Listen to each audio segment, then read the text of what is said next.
Now, interoperability in financial systems is increasingly recognized as a vital driver for economic growth and financial inclusion, particularly for micro, small, and medium enterprises.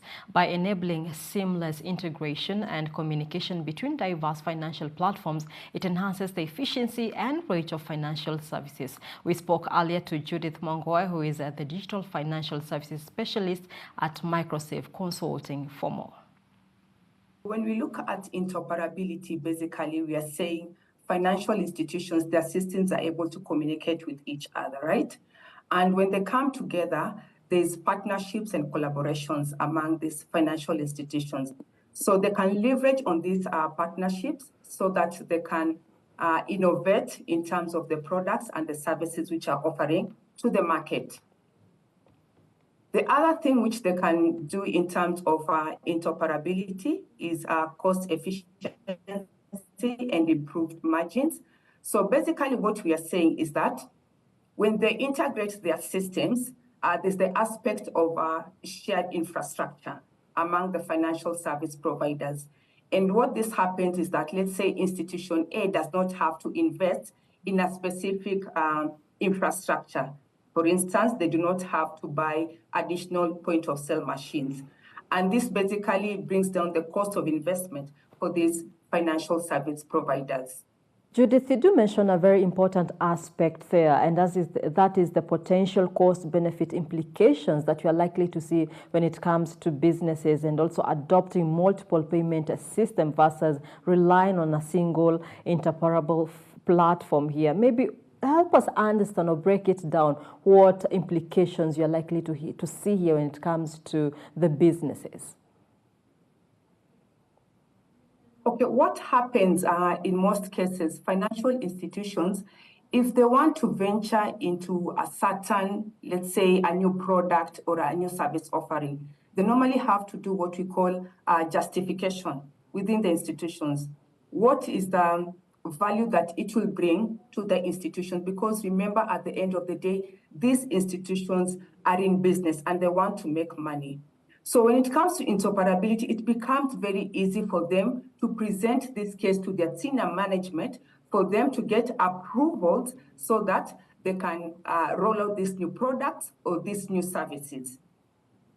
The other thing that we are seeing with these financial service providers as they venture into interoperability, one key thing which they normally struggle is all the financial institutions normally focus on one market. The customers are the same. So when they come together, they integrate their systems, they're able to serve an enhanced customer market. For instance, if today my customer base is 2 million, but I integrate my system with another service provider system, they're able to serve more customers. And this brings more revenues to the financial institutions. And in terms of the regulatory and compliance challenges associated with implementing this aspect here, Judith, maybe how can we address, or how can this be addressed to foster innovation? That's a very good point that you have brought out, Tabitha. Because remember, today we have the existing framework that guides these financial institutions on how they conduct their business. And when they come together, that means that there's a new entity that is being born. And the existing frameworks might not support a fully 100%. So you'll find that there are gaps in the existing frameworks, limitations that needs to be addressed. More so if you look at, let's say, the central banks, normally come into play and other regulators to ensure that they enhance whatever regulations and policies which are there.